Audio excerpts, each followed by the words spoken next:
बोलिए शंकर भगवान की जय। अब कथा में मेरा जो उद्देश्य है भ्रम, जो मैंने कहा ना कि भ्रम होता है, एक विषय रख देता हूँ, पाप पुण्य के प्रति भ्रम क्या होता है। हमारे शास्त्रों में इतना कठिन नियम है, यदि आप पुण्य करते हैं ना तो उसको भी भोगना पड़ेगा, अब पाप करते हैं तो उसको भी भोगना पड़ेगा। पुण्य करेंगे तो इंद्र के समान स्वर्ग में जाकर के उसका भी फल भोगेंगे। जिसके पाप और पुण्य दोनों बराबर हो जाएं, दोनों खत्म हो जाएं, वह मोक्ष का अधिकारी होता है, उसको मोक्ष प्राप्त होता है। आप देखिए, लोग कहते हैं ना मोक्ष, मोक्ष उसको नहीं मिलता जिसके पुण्य होता है, उसको पुण्य भी भोगना पड़ेगा। आप ये ध्यान दीजिए, पुण्य तो सिर्फ अपने कार्य को अथवा सुख प्राप्ति के लिए है, आपको इसको समझना पड़ेगा। अगर हम बहुत अधिक पुण्य करते हैं ना तो उसको भी भोगना है, पाप करते हैं तो उसको भी भोगना है। लेकिन शिवलोक प्राप्ति का मतलब यह है कि आपका साक्षात मोक्ष हो गया। तो चंचुला का साक्षात मोक्ष हो गया, उसको शिवलोक में अब आनंद ही आनंद प्राप्त करना है। इसी पुण्य के कारण न उसको मानव जन्म लेना है, न किसी और की सेवा करनी है, साक्षात शिवलोक में शिव साहित्य में शिव की सेवा में रहना है। यह किस कारण से हुआ? शिव पुराण की कथा सुनने के कारण यह उसको पुण्य लाभ या मोक्ष लाभ मिला। अब इसके बाद क्या हुआ? इससे भी उत्तम पद देखिए, माता पार्वती ने साक्षात उसको अपनी सखी का स्थान दिया। इससे बड़ी दया और कृपा क्या हो सकती है? एक तो हमको हमारे पापों से मुक्ति मिली और हम भगवान के बगल में, माता ने अपने बगल में सखी का स्थान दिया था। ईश्वर आपको स्वयं अपने सखा, अपने मित्र के रूप में बिठा सकते हैं। ईश्वर इतने दयालु हैं, इतना दया करते हैं भगवान। तो इतने दयालु ईश्वर हैं, फिर भी हम पूजा करते हैं तो हमें भय रहता है कि हमारा काम बनेगा कि नहीं बनेगा। अब आप सोचो, ऐसा हो सकता है कि हमारे कोई काम न बने? ये भ्रम है ना, गलत। जिसकी कथा दूर से सुनने मात्र से इतना बड़ा पद प्राप्त हुआ कि माता ने उनको अपने बगल में सखी बना लिया, और हम प्रतिदिन पूजा करते हैं और हम इस भय में रहते हैं कि पता नहीं मेरा काम बनेगा कि नहीं बनेगा। अर्थात हमारे मन का जो भ्रम है, भय है, वो कहीं और है। अगर हम उस भाव से कथा सुने तो हमें जरूर ही आनंद की प्राप्ति व अपने उद्देश्य की प्राप्ति होगी। यह आप भ्रम हमेशा दूर करें। आज हर कथा में मैं प्रतिदिन एक विषय रखता हूँ। आज का विषय है भ्रम। हमको भ्रम नहीं पालना है। जीवन में सुखी होने का सबसे बड़ा मूल मंत्र है, आप बहुत अच्छे धनिक हैं, आप बहुत अच्छे विद्यावान हैं, विद्या खूब प्राप्ति है, आप बहुत बड़े बलिक हैं, शारीरिक बल है, आपको कोई रोग व्याधि नहीं है। लेकिन यदि आपके भ्रम बुद्धि में भ्रम है तो आप दुनिया के सबसे दुखी आत्मा हैं। भ्रम ही दुख को जन्म देता है सर्वप्रथम, यह मैं मानता हूँ। अब आज का विषय है भ्रम, इस पे भी आगे कथा चलेगी। अब आप ये भ्रम हटा दीजिए कि मैं प्रतिदिन पूजा करता हूँ, करती हूँ तो उसका लाभ मिलता है कि नहीं मिलता है। शास्त्रों में बताया गया है, नित्य पूजा का लाभ साल 6 महीने में, नैमित्तिक पूजा का लाभ 1.25 महीने में, तथा अनुष्ठानिक पूजा का लाभ साप्ताहिक, सप्ताह भर में अथवा एक पक्ष में मिलता है, अगर उसको ससंकल्पित होकर के सुदृढ़ व्यवस्था से किया जाए तो। अब इसको हम विचार करते हैं कि क्या हुआ चंचुला का। चंचुला को दूर से कथा सुनने मात्र से ही माता के सखी पद का प्राप्ति हुआ। इससे बढ़िया आनंद का विषय कोई नहीं हो सकता। बोले शंकर भगवान की जय। अब देखिए, इतना बढ़िया पद प्राप्ति के बाद चंचुला को अब पति धर्म, क्योंकि चंचुला केवल पति के सताने के कारण उसकी बुद्धि भ्रष्ट हुई थी, भ्रमवश में किया था, उसको फिर भी अपने पति का ध्यान है। उसने सोचा कि हे ईश्वर, मेरे लिए तो आपने यह स्थान दे दिया शिवलोक में, हे माता, आपने तो यह स्थान दे दिया, अब आप मुझे मेरे पति की स्थिति बताओ, उनकी क्या स्थिति है, वो किस गति में, क्यों परेशान है। तो उनकी गति की स्थिति देखी गई कि विंध्य पर्वत की तरफ पिशाच योनि में भटक रहे हैं, उनको शुद्ध अन्न जल नहीं मिल रहा है, किसी का त्यागा हुआ मलमूत्र उनका भोजन है, नाली में पड़े हुए हैं और भटक रहे हैं। कितना पाप किया था वो, भोगना तो वही है। तो ईश्वर की ऐसी कृपा हुई, पत्नी का फिर अनुरोध हुआ कि मैं अपने पत्नी धर्म को निभा रही हूँ, और पति के लिए उन्होंने प्रार्थना किया माता पार्वती से कि पार्वती माँ, मेरे पति को भी मोक्ष प्राप्ति का साधन बताओ। तो माता ने अपने गणों को आदेश दिया है, गण आदेश लेकर के वहाँ जाते हैं, और वहाँ पर जो भटकता हुआ वह पिशाच योनि में जो ब्राह्मण था, उसको भगवान शिव की कथा सुना करके मोक्ष प्राप्ति के योग्य, मोक्ष प्राप्ति के समान उसका भी फल दे करके उसको भी मोक्ष प्राप्त कराते हैं। ऐसा हमारे भगवान शिव के प्रथम दिवस के कथा में महात्म के रूप में जो कथा दी गई है। चंचुला का देखिए प्रभाव, चंचुला क्या चाहती है, उस दुर्व्यवस्था में आने के बाद भी उसने अपने प्रतिबद्ध धर्म को पालन किया। बुद्धि कुछ दिन के लिए भ्रष्ट हुई, कुछ समय के लिए भ्रष्ट हुई, लेकिन जब भी उसको शिव सायुज्य प्राप्त हुआ, उसकी बुद्धि सही दिशा में आई और फिर अपने पति की ही चिंता हुई कि वह किस स्थिति में होंगे।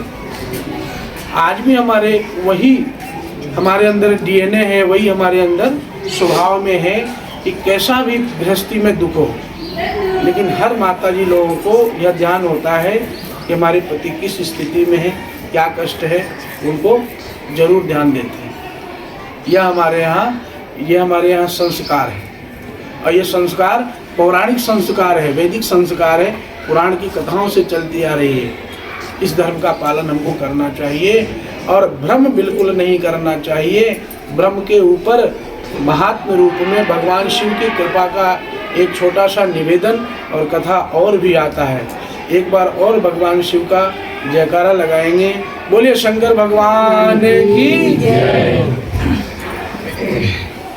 आज का जो विषय है महात्म के रूप में भगवान शिव के कृपा प्राप्ति करने के लिए, तो भगवान शिव क्या है, भोले।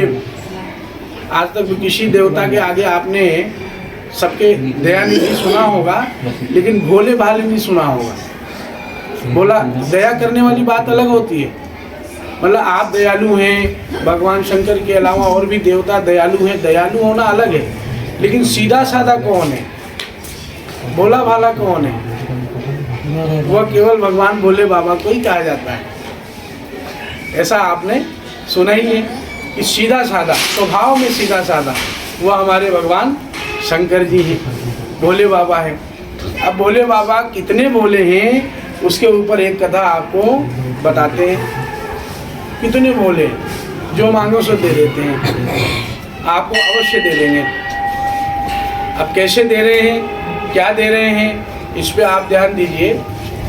एक तुलसीदास जी ने चौपाई कही है, जहाँ सुमति तहाँ संपत्ति नाना, और जहाँ कुमति तहाँ विपत्ति निधाना। अब यह सुमति और कुमति अर्थात वही भ्रम। आज अगर हम भ्रम करें ना, तो कभी कभी अंधेरे में अगर हमारे घर में हमारे कहीं चल रहे फिर रहे, इधर दौड़ते दौड़ते रस्सी आ जाए ना पैर में, है ना, तो पहले ध्यान में क्या आता है, आप टकराती पूरी पैर में देव के लिए सांप तो नहीं है।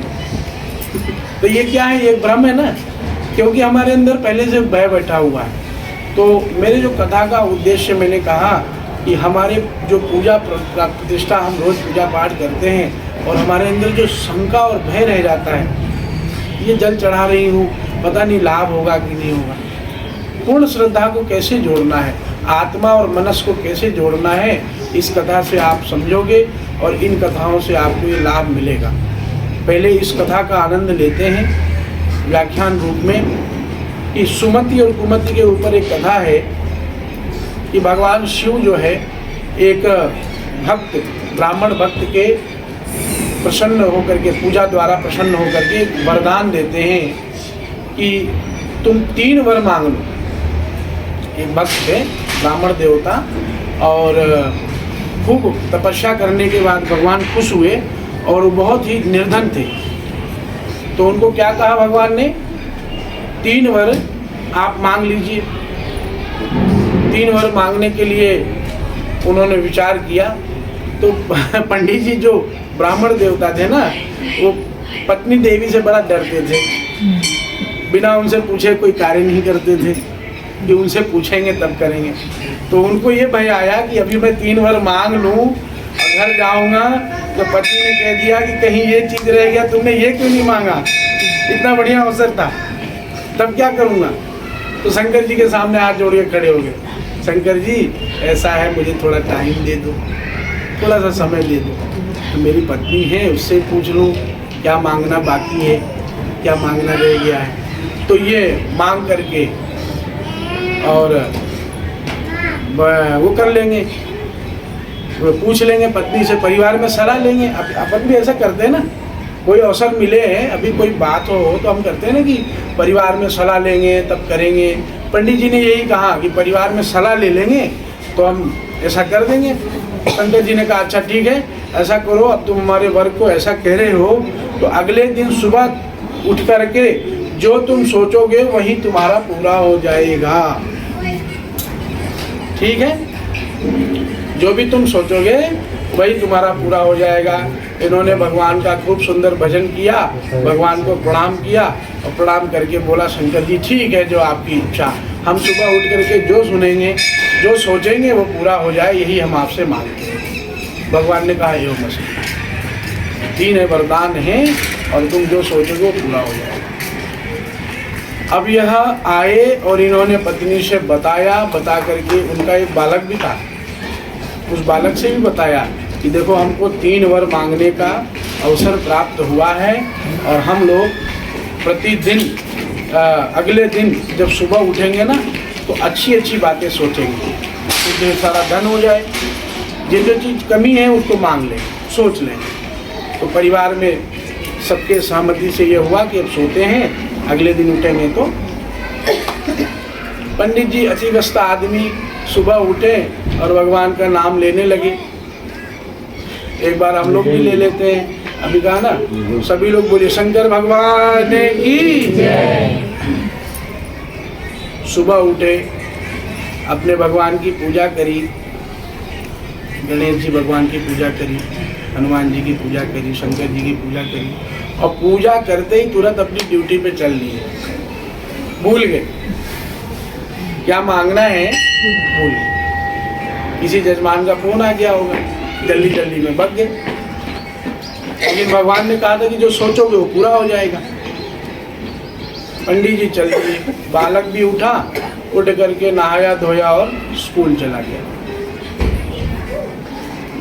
पत्नी उठी, उठ करके कथा में जो आता है, घर के दरवाजे से बाहर निकली तो एक बहुत बड़ी राजशाही सवारी जा रही थी उधर से, और उसमें सिंहासन में राजा और साथ में उनकी रानी बैठी हुई थी।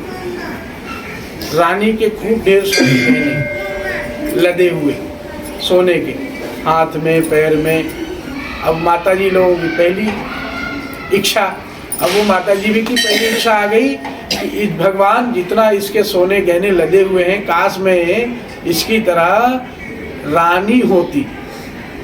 अब देखिए भगवान शंकर ने कहा था कि जो सोचोगे वही होगा, तो उसने क्या सोचा, काश में इसकी तरह रानी होती। भगवान ने कहा ही था कि जो सोचोगे पूरा हो जाएगा। उसका सीट चेंज हो गया, राजा के बगल से रानी गायब, और ये पंडितानी जी जो थी ना, यही रानी बन करके जाकर के वहाँ बैठ गई। खूब ढेर सारे गहने इनके शरीर में आ गए, वहाँ जाके बैठ गई। सवारी चल दी।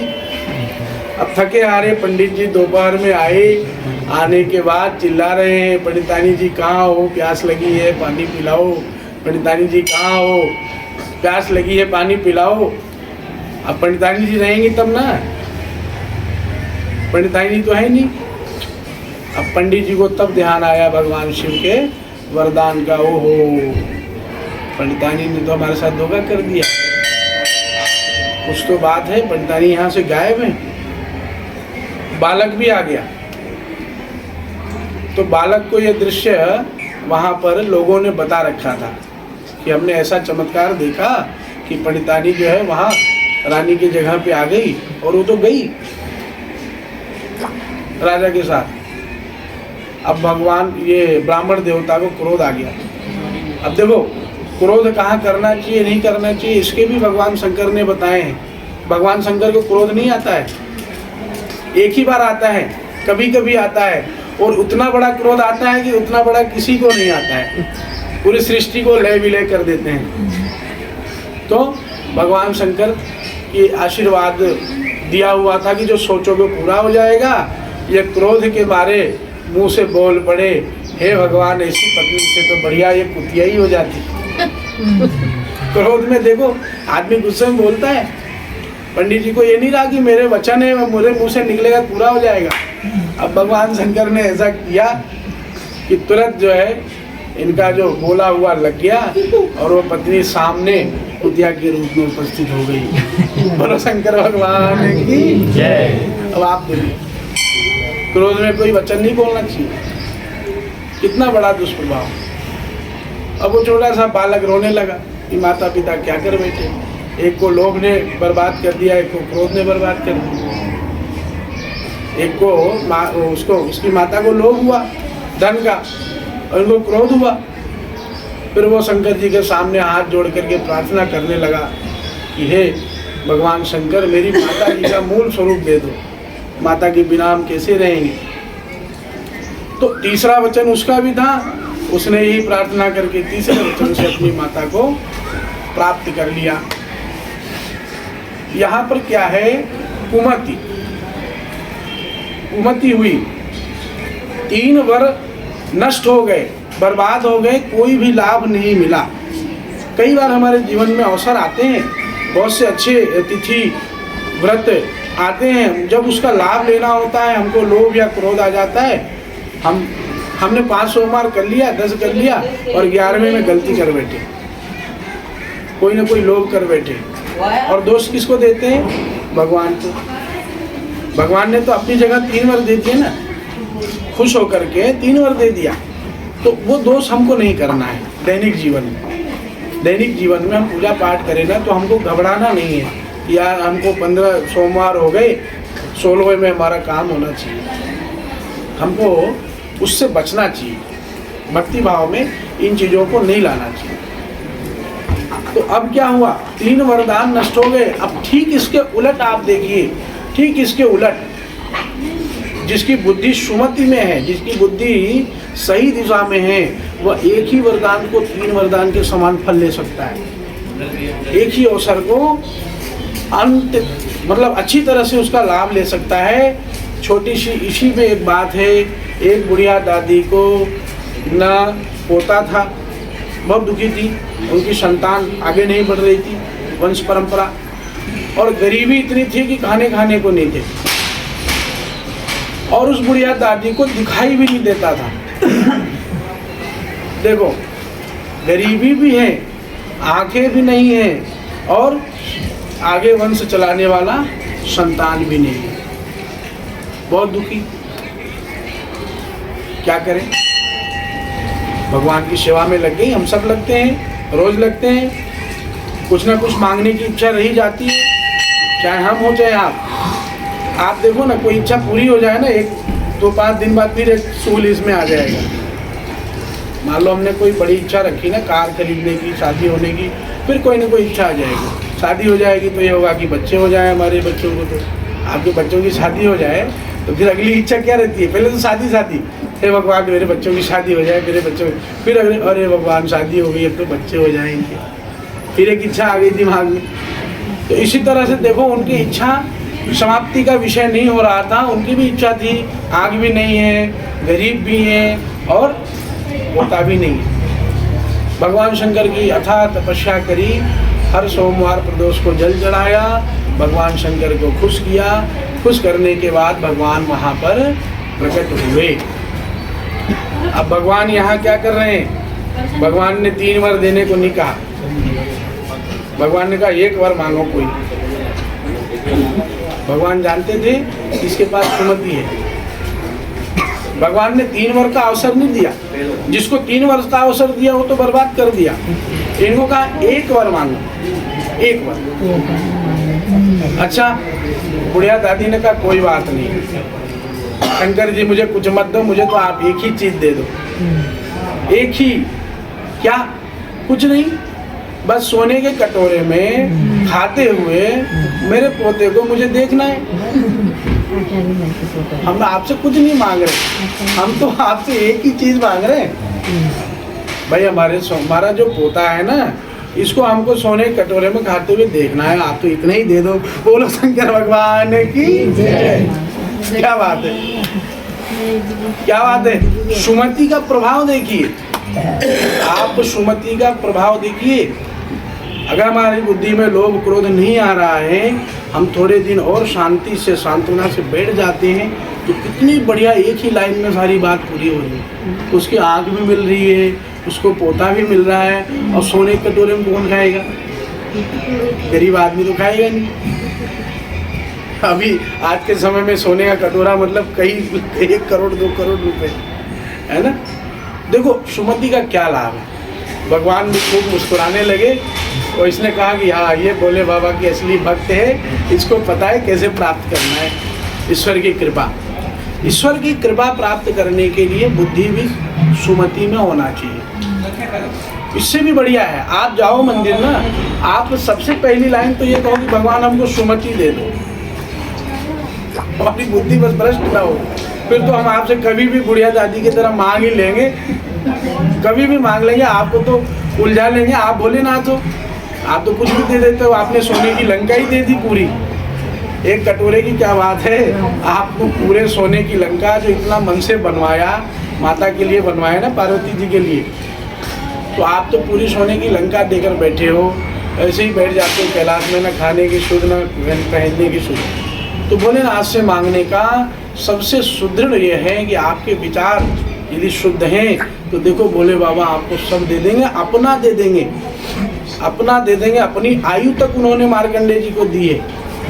आगे की कथा में आएगा। भगवान शंकर जैसा महादानी तो कोई है ही नहीं कि अपनी आयु भी आपको दे दे साक्षात। इसीलिए माता पिता का स्थान जो है भगवान शिव और पार्वती को दिया गया है हर कथा में। जगतः पितरौ वंदे, ये कालिदास कहते हैं, वर्णानाम अर्थ संख्यानाम रसानाम छंदसामपि मंगलानाम च कर्तारौ वंदे वाणी विनायकौ। ये तुलसीदास जी ने मंगलाचरण में पहले ही लिखा है। जगतः पितरौ वंदे, माता च पिता च पितरौ। संसार के माता और पिता कौन है? शिव और पार्वती। यह सिद्ध होता है कि माता पिता से और भगवान शिव से बड़ा दानी कोई नहीं है। ठीक इसी के समान हमारे आपके माता पिता महादानी होते हैं। अपनी संतान के लिए हमेशा आशीर्वाद देते हैं कि मेरी आयु तुम्हें लग जाए बेटा। हम आप कहते हैं ना, जो हमारे माता पिता यही आशीर्वाद देते हैं ना, ये भगवान मेरे संतान को मेरी आयु लग जाए। तो यह काम किसने किया है? भगवान भोलेनाथ ने किया है। भोलेनाथ बहुत बड़े महादानी हैं। भोलेनाथ वही हैं, भोले भाले सीधे साधे हमारे भगवान शंकर हैं। और इस कथा से आपको सुमति में रहने का सबसे पहला आशीर्वाद आज इस कथा व्यास मंच से देना चाहते हैं। आपको कुछ भी प्राप्त करना है, बहुत दुखी हैं, आप सबसे पहले भगवान शंकर के सामने जाकर के यही मांगिए कि हमारी बुद्धि जो है ना भ्रष्ट ना हो। पर तो देखो शंकर जी से एक बार बुढ़िया दादी की तरह चालाकी तो कर ही लेंगे, हम आराम से कर लेंगे, कभी तो खुश रहेंगे। हर महीने में प्रदोष और 14 आती है, क्या करना है? शंकर जी को मना लेंगे। पहले तो 11 दिन उनसे कहो कि सुमति दे दो, तो 12वें दिन से उनका शिवलिंग पकड़ करके बोल दो कि जो चाहिए वो ऐसे हमारी ये काम नहीं हो रहे। प्रदोष के दिन, 14 के दिन, तो ऐसे हमारे भगवान शंकर की यह कथा आज महात्म्य के रूप में शिव पुराण के प्रथम दिवस की प्रथम कथा में भगवान शिव पुराण के शिव महात्म्य में इतनी पुण्यशाली कथा है कि सुनने मात्र से आपको पुण्य और पाप नहीं, पाप नष्ट होना अलग विषय है। मैंने कहा ना, पाप करोगे तो भी भोगना है, पुण्य करोगे तो भी भोगना है, ये दोनों अलग अलग विषय हैं। आप इंद्र के समान गद्दी प्राप्त करके भी पुण्य भोग सकते हो अगर पुण्य आपने किया तो। लेकिन यहाँ क्या है, मोक्ष प्राप्ति होती है ना, आपको कोई ड्यूटी मिलेगी। हमें तो वो शिव साई जी कहते हैं कि कोई ड्यूटी नहीं मिलेगी अग्नि देवता और वरुण देवता और इंद्र देवता की तरह। आपके पुण्य नहीं रह जाएंगे कि पुण्य भोगना है, और न ही पाप रह जाएंगे। सीधा और सीधा शिवलोक की प्राप्ति होगी, अर्थात मोक्ष की प्राप्ति होगी। बोलिए शंकर भगवान की जय। यह शुभ दिन, कथा का यह शुभ दिन। आज मेरा एक वचन कि आपको सुमति और कुमति को समझना है, भ्रम को नहीं पालना है। हमारे व्यवहारिक जीवन में जो सबसे बड़ा दुख का कारण है वो हमारा भ्रम है। यह भगवान शिव हमको बताते हैं कि जिसको मुझसे कुछ प्राप्त करना है वो भोलेनाथ की तरह उसको बनना पड़ेगा, भोलेनाथ की तरह भोला भाला पढ़ना पड़ेगा, हर जगह प्रश्न करना या मन में संशय उठाना छोड़ना पड़ेगा, यदि आपको शिव जी की कृपा प्राप्त करनी है तो। अब यह कथा का जो मूल मर्म है, मैंने कहा था कि मैं बताऊंगा कि कथा आज से प्रारंभ क्यों हुई है। शुक्ल पक्ष में किया हुआ कार्य ब्याज के समान फल देता है। आज पूर्णिमा है, आज पूर्णिमा है। आज का दिया हुआ, आज का ये कथा श्रवण आपको चक्रवृद्धि ब्याज की तरह फल देगा। अकाउंट में जैसे हमारे मिलते हैं ना 10 रुपये के 12 रुपये, ऐसे ये फल आपको देगा और भगवान शंकर की तरफ से खूब खूब आपको आशीर्वाद मिलता रहेगा। अब शिव पुराण की कथा जो मैंने ये शुरू करी है, इसके प्रति जो मैंने मूल उद्देश्य बताया है कि बहुत सी माताओं के मन में जो प्रतिदिन पूजा कर रही हैं, सालों से कर रही हैं, कुछ न कुछ भ्रम रह रहा है। खासकर वर्तमान में जो वातावरण चल रहा है कि कई तरह के ग्रंथों के द्वारा कई तरह के ज्ञान मिल रहे हैं, उस ज्ञान में जो अभाव रूप में कोई प्रश्न, कोई बात रह जा रही है, कोई संशय रह जा रहा है कि जैसे मान लो एक बात स्पष्ट कही जाए, अगर बहुत से भक्त कहते हैं कि गुरुजी, उस गुरुजी ने ऐसा कहा और इस गुरुजी ने ऐसा कहा, तो हम तो बीच में भ्रमित हो गए।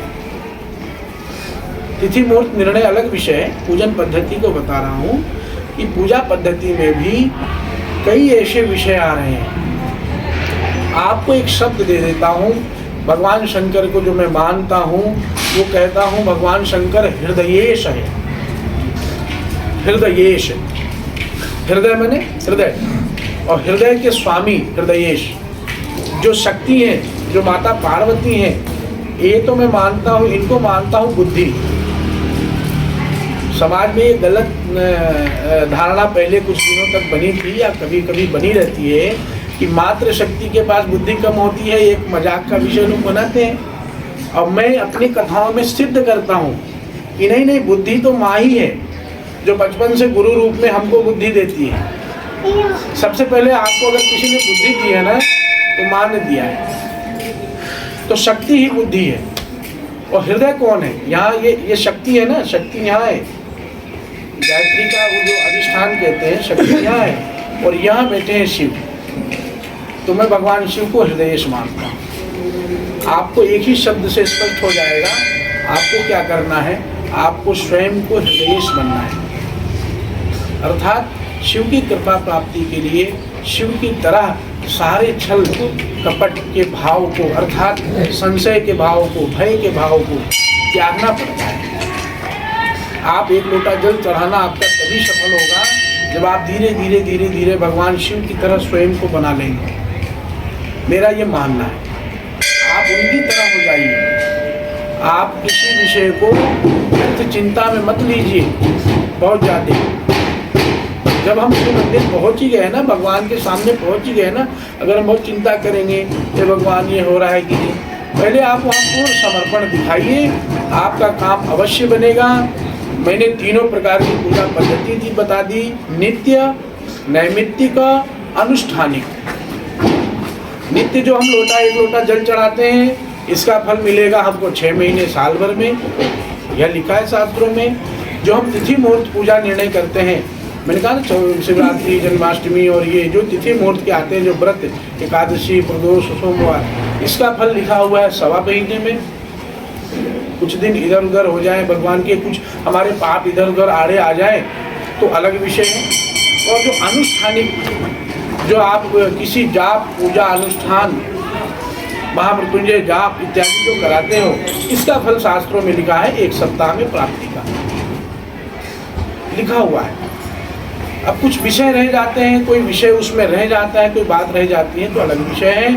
आप डेली पूजा करते हो, मैं पुनः अपने विषय पे आता हूँ कि हमारे इस कथा प्रारंभ का एक सबसे बड़ा निवेदन ये है कि अगर माताओं के मन में कोई भ्रम, कोई प्रश्न रह गया है, गुरुजी मैं 3 साल से पूजा कर रही हूँ, 2 साल से कर रही हूँ, ऐसा विषय है, ऐसा विषय है, फिर हमें लाभ क्यों नहीं मिल रहा है, मुझे इस विषय से थोड़ी आपत्ति है कि जब हम शिव मंदिर में जाते हैं अथवा शिवलिंग के सामने जल चढ़ाने जाते हैं तो विधान के समय जब हम विधान करते हैं ना तो हमारा ध्यान हट जाता है, विधान में ध्यान हट जाता है। तो विधान भले ही कम करें लेकिन ध्यान कम न करें। एक बार और ध्यान से समझिए इस लाइन को, फिर से समझते हैं, बोलिए शंकर भगवान की जय। फिर से इस लाइन को समझते हैं कि विधान को कम करें लेकिन ध्यान को कम न करें। आप ध्यान के देवता भगवान शंकर की पूजा करने बैठे हैं जो हमेशा ध्यान में लगे रहते हैं। अगर उनके प्रति हमारा ध्यान नहीं है तो आपके ये सारे विधान, तिल चढ़ाओ, जौ चढ़ाओ, ऐसे चढ़ाओ, वैसे चढ़ाओ, बिलपत्र ऐसे चढ़ाओ, ऐसे चढ़ाओ, ये सब निष्फल हो जाएंगे क्योंकि ध्यान के देवता के ऊपर आपका ध्यान कम है, आपका ध्यान विधान पे है। क्यों? आपका ध्यान विधान पे है। ध्यान के देवता को ध्यान पहले चाहिए, अर्थात हम मंदिर में घुसे, 1 लोटा जल ले लिया, हमारा ध्यान पहले तो ओम नमः शिवाय, ओम नमः शिवाय, ओम नमः शिवाय, ओम नमः शिवाय, ओम नमः शिवाय, ओम नमः शिवाय, ओम नमः शिवाय, इससे नहीं हटाना है। ठीक? क्या चढ़ा रहे हैं वो तो आंखों से दिखे दिखे नहीं दिखे, क्योंकि आप देखो ना हमारे शंकर जी को चाहिए भी क्या, आप तो इधर उधर से पत्ती वत्ती उठाओ, भांग की और क्या क्या उठाओ और चढ़ा दो ना, वो तो ये भी नहीं देखते। इतनी छूट है शंकर जी की पूजा में, शंकर जी की पूजा में कितनी छूट है, कुछ भी चढ़ाओ। कहाँ मना करते हैं भोलेनाथ? तो आपको विधान में नहीं ध्यान में ध्यान देना है। और आप शिव पुराण स्वयं भी खरीद करके डेली 1 पेज 1 पन्ना पढ़ो, ये मेरा निवेदन है। आपका कोई प्रश्न हो तो आप प्रश्न कर लो और आरती की थाली लो।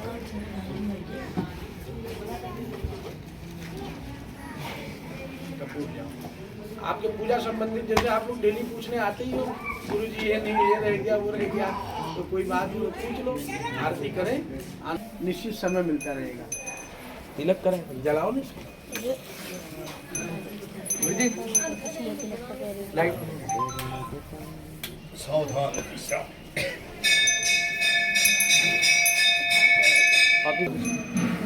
पीछे से नहीं पकड़ा है, घंटी बजाइए जल्दी चले के।